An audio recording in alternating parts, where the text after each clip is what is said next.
Happy hour. Good to see everyone again. You guys know the crew, but we do have a special guest joining us right off the top here. Joe, I hope you brought a drink for a happy hour. Joe Smith joining us. Catch us up on what's going on. Give us a quick little update on you and Allie there in Florida. Yeah, I mean, we're super busy, tough. This was really, I appreciate you guys squeezing me in. I only got a couple of minutes, obviously. We're just been, we stayed down here because we wanted to go back home, but obviously we can't see anybody when we go. And the weather from my friends that are back there have been telling me it's about 40 and rainy. So I think staying down here in about 75 to 84 and sunny was a pretty good call during this crazy time. But yeah, it's been good. We've had fun. We've never spent this much time together. So I keep looking over there because my wife's actually staying there, but I'm not letting her on this show. Is she telling you what to say? She wrote me down a script, more of what not to say.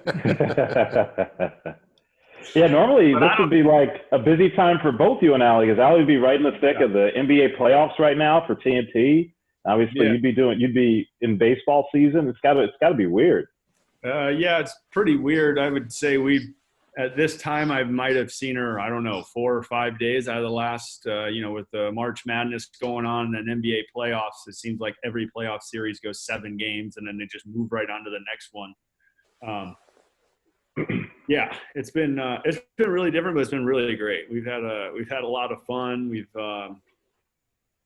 just been trying to pass time throughout the day. But for us personally, it's been really great. And I'm not worried about saying anything bad because you guys have bags on all the time on national TV, so there's no way I can,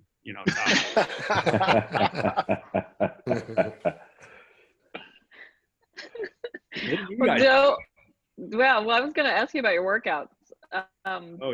One big topic this week. It's news. We're starving for news when it comes to the baseball season. But the Astros did announce that some facilities are open. Minute Maid Park, the spring training facility there in West Palm Beach. So, have you been over there? I mean, what did that news do for you when you found out they were giving some limited access?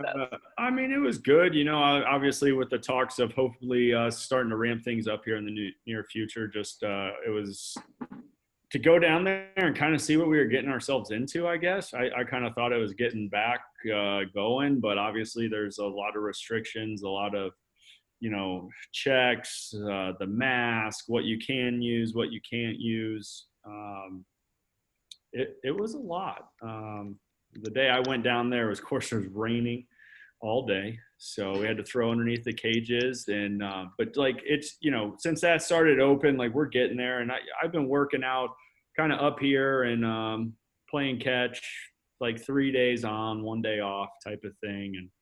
And it's hard because in the off season we have an end date or a start date, so to speak, of hey, let's get ready for this time. And during this, they say they're going to give us a heads up or notice, but that notice might be 3 weeks, and that's a pretty quick time frame, for a lot of guys. So just some guys I know have kept throwing live BPs and kept all that stuff. I'm a little old for that. I can't keep that up, but I've kept playing catch and done some running and starting to lift again. And I don't know. We'll see how talks go over the next couple of weeks, and maybe hopefully get off a mound here in the next week or so and get ready and play some baseball. Who's your catch partner? I think we heard from Ryan Presley on a podcast. He said you guys were throwing for a while, and now he's in a different state. So who's your catch partner now? Kyle Mclaughlin. You guys know him, right? Kyle's out here at the Flow. I've played sometimes Brantley when I play a round of golf with him. He'll play catch with me in the driving range after. So it's about whoever I can get. It's not a net or a wall in the backyard, thank goodness. But yeah, we've played catch my wife on the tennis courts. So you name it. Tried to do I've got. This is going to be a baseball question. I need to preface that early, but when you go out and play, or have you gotten your own specific bag of balls yet that you can only touch?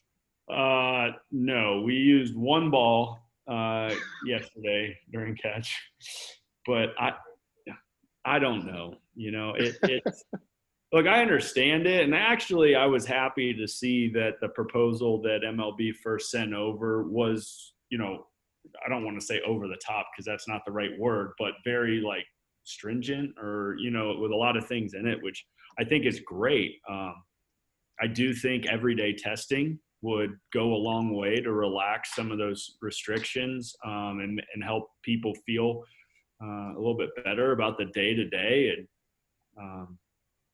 hopefully allow us to have a little bit more fun. I get it if we got to distance ourselves and stuff, but, I don't know. I don't know what's going to happen. When you talk about the initial proposal MLB sent over with the restrictions, and obviously that was meant to be like a starting point and, not necessarily all of them are going to be implemented. But when you saw that, was there anything in particular that jumped out at you as, man, this is going to be really tough? Like I might be able to do some of this other stuff, but this or these two things, these are going to be really tough to do. Yeah, I mean, I think a lot of them are. I think, one of the most fun things in baseball is the culture, the camaraderie you have, and not necessarily on the field, but in the clubhouse or in the visiting cities that you go to. And it's going to be really, really, really different. I wasn't a big fan of bullpen guys with their own balls sitting in the bleachers. That was interesting. I understand it. Look, I think, from a player standpoint, like I'm not really worried about getting this. I think I will come out of it fine. I know but it takes a lot more than 26 guys between the ages of 22 and 37 running around to make up a baseball team. And we got to protect the people that are at high risk at the end of the day. And that's really what a lot of this stuff is for. And, but yeah, it was, it was going to be a lot different. It's going to be weird when we play. Like it's going to be, I don't even know how to explain it. I don't even know how to think about it. I don't think any of us have ever played in anything like that. We have some guys that are in the at-risk category. I mean, your manager, the pitching coach, the radio color analyst. That's my boy TK. Wait, what do we got on Sparky's hair right now? Is that hair coming from your head? What's going on? That's hair coming from my head. Yeah, that's how it grows. Hey, when did you dye it brown instead of gray? Hey, this is a Q&A for Joe Smith. No, I like all this. I was just checking out your collection back there. I was trying to see what you got. Yeah, I think Joe's got some questions for Sparky. We all do. How's the golf game? Who's the golfer out there right now? It's been pretty good. I got down to about a 3 earlier. What? I mean, I was playing a lot. I'm back up to like a 5. I took a couple weeks off and started getting more in the baseball realm. But I went out and got snuck in 9 holes today, so it was getting pretty good. 3? Dang on. Yeah, me and JV and Brantley, we'll get out there and knock it around a little bit. And sometimes, we get a special guest that stops by, so that always makes it fun. But, we're all riding in our own carts and no, flag sticks, no rakes. Maybe that helps me because I hit in the bunkers a lot, so I just say there's a footprint, so I get to prop it up all the time. You're trying not to name drop. Who's the special guest that pops in? Michael Jordan? No, I wish. That would be awesome. Yeah. No, but like DJ Dustin Johnson plays out here a lot. We've been fortunate enough to play with him 2 or 3 times. That's awesome. That was really good. We actually had Charles Barkley come play with us the other day when he was down here for the match at the Medalist. Is his swing still terrible? Dude, it was actually unbelievable. Really? Yes. He was all over me the night before, so I said, all right, I'll give you a stroke a hole because I thought he still had this, like, double hitch, terrible. And roll up on the driving range, and it's just as smooth as can be, and I'm like, oh, no, I'm in trouble. Wow. But the hitch came back on hole 13, so. Really? Reared its ugly head again. Did you guys watch the match, though? Did you see at the end when he played the hole, his swing actually looked, pretty good. He almost had it, but. Hey, Joe, When who's DJ the hits best? his best drive, how far beyond is he from your best drive? I mean, it's a ways away. I don't even know how to. It's far. Yeah. It's like, wait, we hit from the same tee box? You hit from the ones behind us and you're still 40 yards past us? Great. Dang. It's unbelievable, man, watching, and Brooks Koepka comes out here, and I haven't gotten to play with him, but just watching him hit balls on just seeing these guys that are the best in the world at what they do. And that little white ball that doesn't move frustrates me so much, and it just seems to go wherever they tell it to go. It's impressive. It's fun watching them up close. Who's the best baseball player, golfer that you've ever golfed with? Oh, man, that's a good question. I've never golfed with Zach Greinke, but yeah, he's supposed to be legit. But he says he's scratch. I don't know, because he never plays 18 holes. He hits like 4 balls on like 6 different – I mean, of course he does. That's exactly what Zach Greinke would do. Right? Why would he play 18 holes? And hit 4 balls. Yeah. JV's really good. He's like a 2.5, I think. Brantley is really good too. He's probably a 2 or a 3 handicap. Really? Yeah, Will Harris is about a 3 or 4. Will's pretty good. He loves it. And those are the only guys that I've played with, I guess, that are – Jared Weaver was really good. Okay. Mike Trout is really good. Really? Damn it. Yeah. Damn him. He is. Corey He needs Kluber's another sport that he's good at, yeah. Yeah, I mean, yeah. I don't think he does – well, I don't think he plays anything that he's not good at, but I'm pretty sure. But yeah, Hey, there's Joe, some guys who can hit it.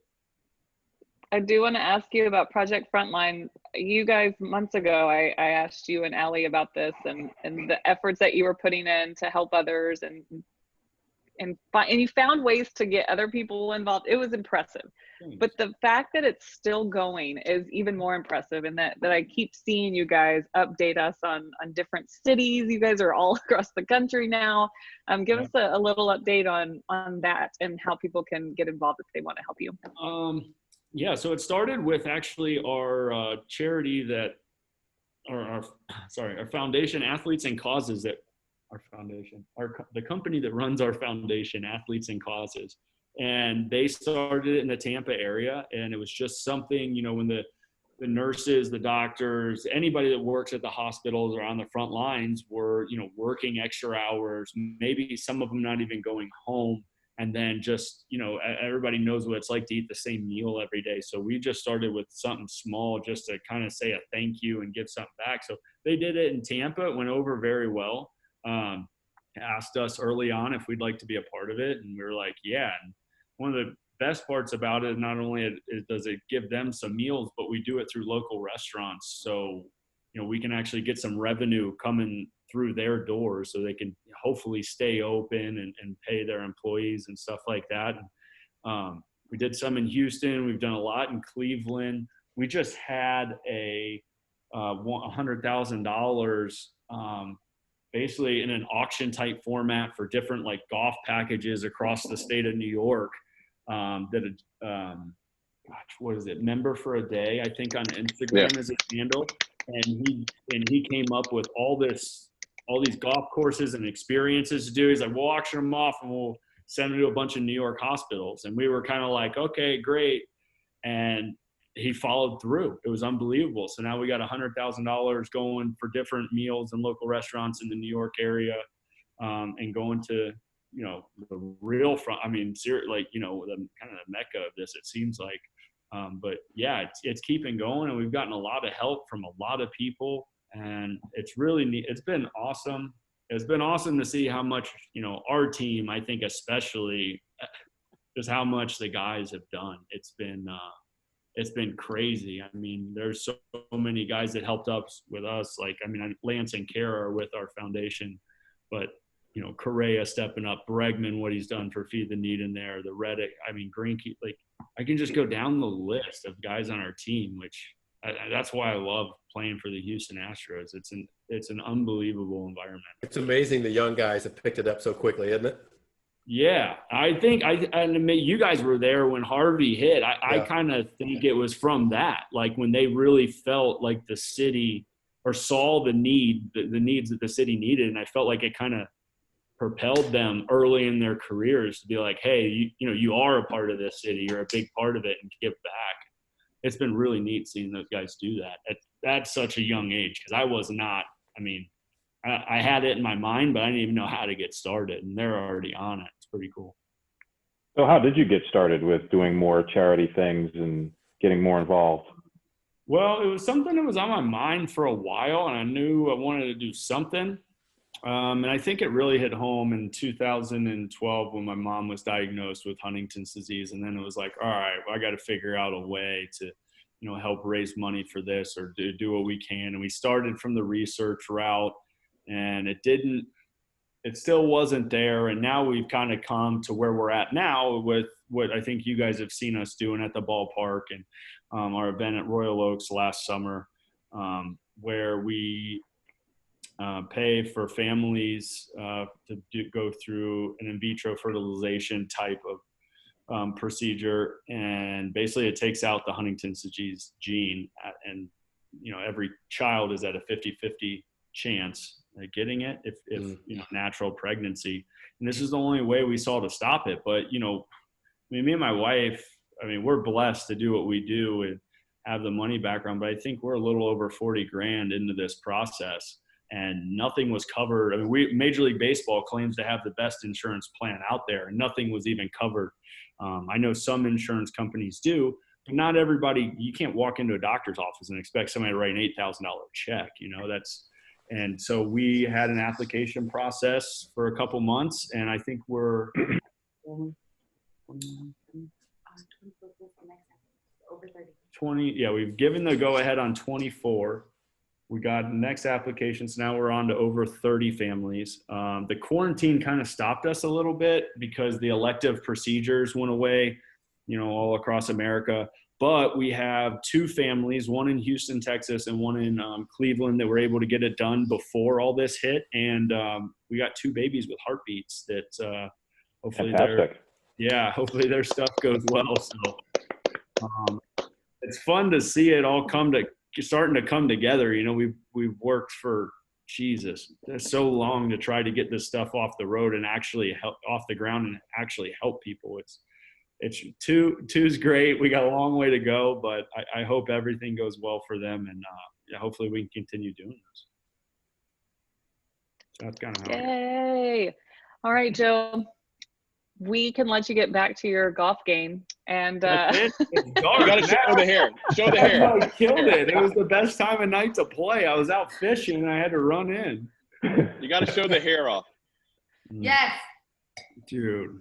Oh yeah, let's see the lettuce. There we go. It's a little tamped down, man. We need some more volume. Yeah, it's got it. It's got it. I've been wearing a hat all day. I can't leave the house without a hat on, man. You may need to tarp that thing. That's embarrassing. That's embarrassing. Are you kidding me? Okay. It's going from the guy over there. The fork in the electrical socket. Oh, good stuff. No, seriously, thank you, Joe, for taking the time and talking about so many different things with us. We miss baseball. We miss you. What are you guys going to do the rest of the hour? Finish the beers I've got here. Yeah. We got a 6-pack? What do we make fun of Sparky? I don't know. I was going to say, ask Sparky to get closer to the camera so we can see him. For sure. Definitely gonna advertising well for Budweiser. Hey, we learned quick. Oh, God. Oh yeah. Our Budweiser happy hour. That's right. That's right. Good seeing you, Joe. Well, seriously, thank you. Tell Ellie hello. Stay safe. Well, yeah, hopefully we see you sooner than later, man. All right, thanks, Joe. Hope so. That's great. So true. All right. See ya. 3 handicap. Wow. Yeah. Wait, do I have to drop it? Or are you guys still going? How's this work? Yeah, we're Hey, You got to drop it so we can talk about you. Or you can stay as long as you want. Either way. Yeah, well, I gotta go. I think I'm going snook fishing tonight. They don't hear you. All right. Nice. Oh, I gotta hang up. All right. All My right. wife told me that's out TV. All right. Hi, Allie. Hi. All right. Later. See you, Alan. See y'all soon. Sparky, Okay, should here we we go. be concerned about you? Keep on. Okay. What? Yeah. Okay. Let's give. Okay. Now that Joe is gone, who's the best ever? Right. We all miss Joe. Can we get back to Sparky's hair and what's going on? Yeah, what at the happened? Sparks It's only residence? been a week. Yeah, get closer to the camera. We got to get a better look at this. I don't know. Oh my gosh. What? Oh, What? not good. God, No? man, Not that good. fairway's in bad shape, dude. What? That's that's pandemic. Did your Have you- wife leave? No, I haven't gotten a haircut. Why not? I'm surprised Blondie didn't chase you with some product before you came on. I mean, she's I'm not, legit she's not here surprised. right now. She's not So here then, right now. okay, now that explains it. There's That a explains comedian it. named. There's a comedian that shows up at the old Crosby every once in a while called Gary Muledeer. You've got his hair right now. Yeah, That's good. I remember that guy. Yeah. Well, I was going for Sam Kennison, but Ow, ow. I don't know. You know need to what? get I the just little, have not hat. cut my hair. I've been wearing a lot of hats. You know what? TK, we did TK a looks like he's TV we did ready, a man. podcast the other day, and TK was saying, "Man, I don't think you've gotten a haircut because you've worn a hat both times that we've done the happy hour." So I said, "All right, I won't wear a hat this time." All three. Yeah. Yeah. I got TK looks like he's ready for TV, man. ready. Let's start the season. He got tightened up. Haircut, Okay. huh? Always ready. Always Yeah. ready. Robert's always ready. Always. Yeah. I'm telling you, bald is the pandemic look. Let me tell you, so advantageous right now. Hey guys, let's have some fun. We've got some fan questions for everybody. Wow. All right. You're excited? Okay. First one. No, we don't know when the season's starting. Seriously. Okay. Obviously celebrating an anniversary of Minute Maid Park. The Astros social has done an excellent job. Have y'all seen all the throwbacks and the pictures that they're posting on Instagram Yeah, and they've Twitter? done a great job. Awesome. Love it. Nostalgic. But I'm asking you, or the span is asking you, what your favorite memory at Minute Maid Park is. I don't think I even told you guys these questions, so I'm just really catching you all off guard. Who's ready? TK, you ready? I got the shortest time frame, so I'll defer to one of the older Astros announcers not by age, but by tenure. Game 5, 2017 World Series. That's easy for me. Best game I've ever seen in person. It'll be pretty hard to top that as a Minute Maid Park memory for me. Sparky? I'm thinking about it. Go ahead. Somebody else go for a second. That Plumber. time the barber showed up. My second favorite moment at Minute Maid Park. Oh, I know I'm gonna take heat for that one. Is I'm with Robert. Game 5 was the most incredible game I covered. Duck and cover, hands up, elbows in. No, I'm with Robert. The Game 5 was probably the most incredible game I've ever witnessed myself. And one time I was really envious not to be in a dugout for a situation like that. That was incredible to watch. But as a player, it would be 2003 when I was with the Astros, and it was the first time I was in an opening day starting lineup for Jimmy Williams and the Houston Astros. So that was probably number 2 is Game 5. My third favorite moment was being in the opening day or lineup in 2003. All right, TK, what do you have? All right. I mean, the obvious answer would be the same. I mean, there's so many great moments. The Altuve home run to send them into the World Series is pretty awesome, obviously, last year. But yeah, 2017 Game 5, that's going to be one that will be hard to replicate in the history of the stadium. I don't care if you're talking 20 years, 40 years, 60 years. It's just that game had everything. To be down twice to Kershaw by those amount of runs, and that place was just.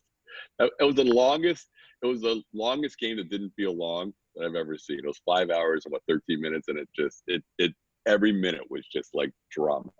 How about That's a great way two to put that. game-tying three-run home runs by the Astros?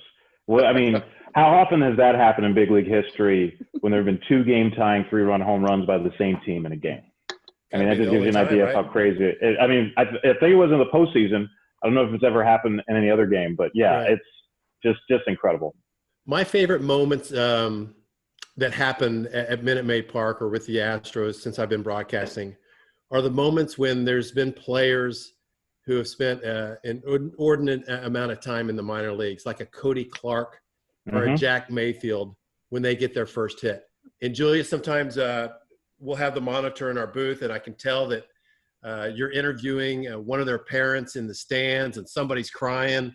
And it's emotional for me because I turned 31 years old when I was a rookie, so kind of know what they're going through and what they feel like on that big stage and how much hard work it took to get there. And to get that first hit, man, it just makes me feel really good for them.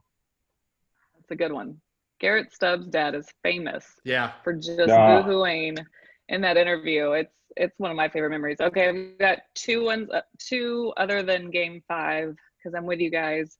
When McCullers served up all those curveballs in Game 7 of the ALCS to send them to the World Series, and being on the field interviewing those guys as they were going, that was just like a euphoric. I mean, I can't even explain how it was. Just tears. The guys were crying. It was just something that group hadn't done. They hadn't experienced. And then I felt like once they got to the World Series, they were calm and having fun because they made it, right? But it was that moment that got them to their first ever World Series that I'll never forget. Evan Gattis was an absolute mess on the field. It was just things like that will stay with me. And also, I have to add the Hall of Fame induction game this past year to my list. There, the top 5 moments but it's just so recent. The combined no-hitter, but on that night, spending time with so many greats in that suite, being able to talk to them, and then seeing Jimmy win, just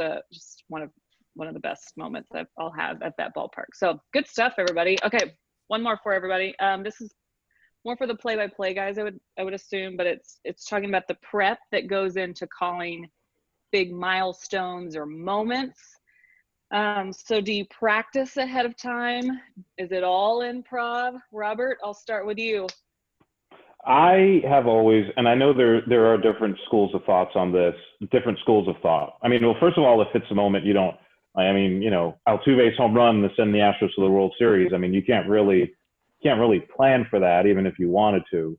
But I've always felt, even when you know that a moment is coming or is about to come, I've always felt, for me personally, I've always been at my best when I don't think too much about it ahead of time and just kind of react and just say what comes to my mind when the moment happens. I just feel, for me, that just works better for me, to be spontaneous. Like I remember in 17, of course, when the Astros won the World Series, and then when they went up 3-2, I was, of course your mind's going to think about how you're going to call potentially the first championship in Astros history. But whenever that thought would get in my mind, I would push it out immediately because I just didn't want to think about it. I just wanted to react to it. And that's what wound up happening. Yeah, same for me. Moments are what they are, but there's things like when Verlander gets close to 3,000 strikeouts, as Altuve gets closer to 3,000 hits, or 2,000 will be the next milestone. They're happening, but if you prepare something, it's going to sound scripted. So you just kind of react to the moment. You have all the stuff that you need in front of you. And if you don't, you better get on the computer in a hurry if something's happening that you don't have in your notes on your scorebook. But yeah, it's best when you are just reacting to the moment, I think, and with also all the background information that we have to help out. You guys are pretty good at it. I have to say that. I've enjoyed some great calls. All right, that's all the questions I have, unless y'all have anything. What is Sparky's answer to that? I think it's unique that Sparky gets to do some Sparky, play-by-play. Yeah, that's a good point. Yeah. For me, I have to remind myself a lot. It doesn't come second nature for me, so I have to remind myself. So I have to repeat for the listener, like, Bellinger's on second base, such and such on first base. I have to repeat that so I know where everybody is. So if there's a big play or ball in the gap, that I'm not kind of fumbling over where the runners are and who's on base and whether or not it's a 2-run homer or a 3-run homer or whatever, and the score and things like that. For radio, they talk about you should say the score every minute, which seems probably for television, it seems like it's so often, but you have to do it on radio. People talk about that all the time, is you can't give it enough. But on the big moments, I think for me now, it took me a while is to show emotion, because as a player, remember this, Jeff, I mean, you were always trying to say even keel. And as a broadcaster, my first couple of years, it was really hard for me to show any emotion. So to get past that hurdle, I think was the hardest thing. And it wasn't an adjustment for you, because I remember you and I talking about this, Steve, our first couple of years working together. Since you were a pitcher, you tend to get more excited when pitchers do well. And I remember you saying it was a bit of an adjustment for you to like, hey, an Astros hitter's doing well, like thinking about it from that perspective instead of also, obviously always thinking about it the way that a pitcher would.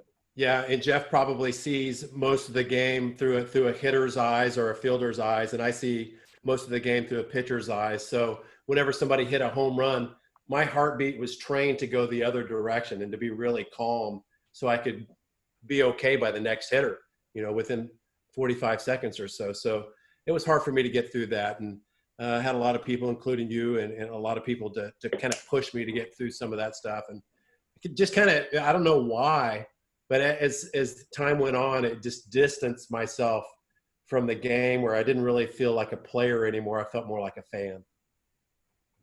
And when you say Jeff, who are you speaking about? Are you talking about Blummer? I never hear him called Jeff. Who is this Jeff you speak of? Yeah. I got it from his brother. My name is Jeff. I thought it was it's not pronounced Geoff? Not anymore. I'm in the show. Hey, you know what? Here, I'll give you a great story. So I know I don't know if we're trying to fill time or not, but there was a PR guy when I was playing here with the Astros when I came back in 2008, 9, and 10. His name was Warren Miller, I think, like the ski film guy. Yeah. And every time I got announced as Geoff or as Jeff Bloom, I would go in and absolutely annihilate Warren to the point where I would call him Wayne in front of everybody, all the PR and everybody. I'm like, Wayne, what are these reporters doing in front of my blocker? And he would just go, I'll work on it. I'll get him to say it the right way. So yeah, I've had plenty of Geoffs in my life. But, yeah, I always try and spin it around on somebody else. You get Geoff less or more than Bloom? I get bloomed more than I get Geoff. That's what I thought. Yeah, I could see that. I'd like to bloom you. You know what I like are blooming onions. Those are good. Yeah. Not good for you, but good. Oh man, not many calories. Yeah, that's not the issue with that. And they come out looking like Sparky's hair. Yeah. Bingo. Man, TK's my boy. I've been working on my ad-libs for 3 months now. Yeah. Oh my God. We need to get on air. Yeah, we need baseball. No, this was good and great info on those questions, guys, for aspiring broadcasters especially. That's just so valuable. But yeah, good stuff. I miss you all so much. Miss you too. Yeah. What happened? It won't be long. I mean, we're all optimistic. I mean, won't be long. It's gonna be fun, and then once it gets to the playoffs, it's gonna feel normal, I think.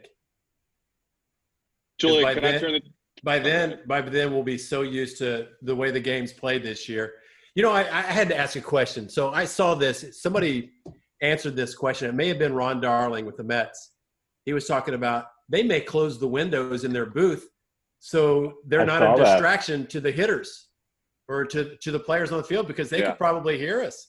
With Gary no noise in the Gary seats. Thorne said with that one game in Baltimore that they played without fans that they could hear him in the dugout and on the field.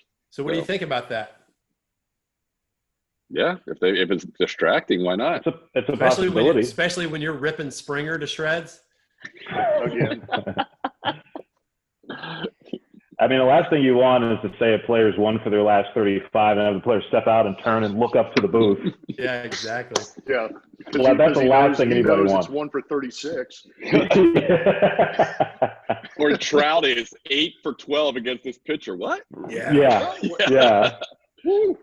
Skip. I don't know. So Julia, you're the moderator usually, so you got to ask us about stuff. But what about for you getting ready for it? Because I used to do, as some people know, your job with the Rays before I did this Astros job. So how do you get ready for that post-game walk-up? Because a lot of times it can change on a heartbeat at the end, and I know that's just one of the many roles you have. But how do you get ready for that? For that moment, so I was going to say, and as far as the prep goes before the game starts, so if you watch Astros games a lot, and if you've watched a lot recently, guys like Justin Verlander, where we all know a milestone is ahead, or he's going to eventually reach so many strikeouts, he does, all of us, we like to prepare and we like to get his thoughts on it. And so these guys will get questions about it, which is a hard part of our job because they don't usually want to talk about it. Streaks are off limits, something I usually don't ask about, but some guys get asked about those as well. There's things that happen in the clubhouse and that we're all trying to prep for as it leads up to that moment or that milestone. But there's that part of it, and then of course the walk-off part, like you said, and there's stuff that you can prepare for. I think experience has so much to do with pulling those things off. Whether it's a no-hitter, it's like, because you want to stay in the moment, you want to stay present. Some of them are happening so fast, like Justin Verlander's. I swear that game went by in 35 minutes. And, it's like you didn't even have time to really get yourself ready because, one, you were keeping up with what was going on. You didn't know how that game was going to end because there was nobody scoring. And so really it comes down to you've got 45 seconds before they pull this player over to you.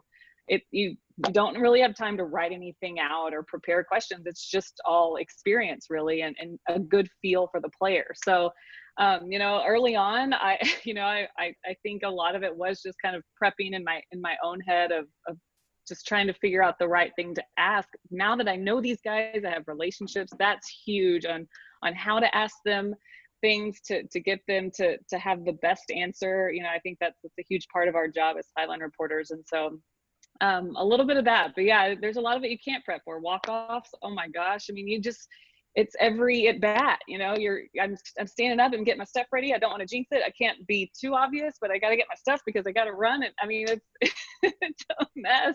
Or you don't have this problem, guys. Well, maybe you do with your makeup because you guys have hits, you TV guys, after games, but it's that tied game, headed to the bottom of the ninth, and I'm over there sitting next to the dugout putting on lipstick, like hoping no guy sees me, that knowing that I'm trying to prepare myself in case I'm about to be on TV.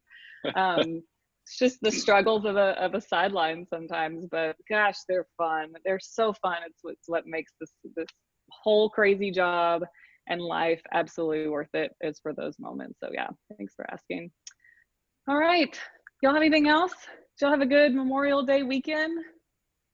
Are we It's not the same without baseball. I'm sorry. It's not. I know. I'm with hearing you. Hearing that stat that this is the first time there's been no baseball since 1880.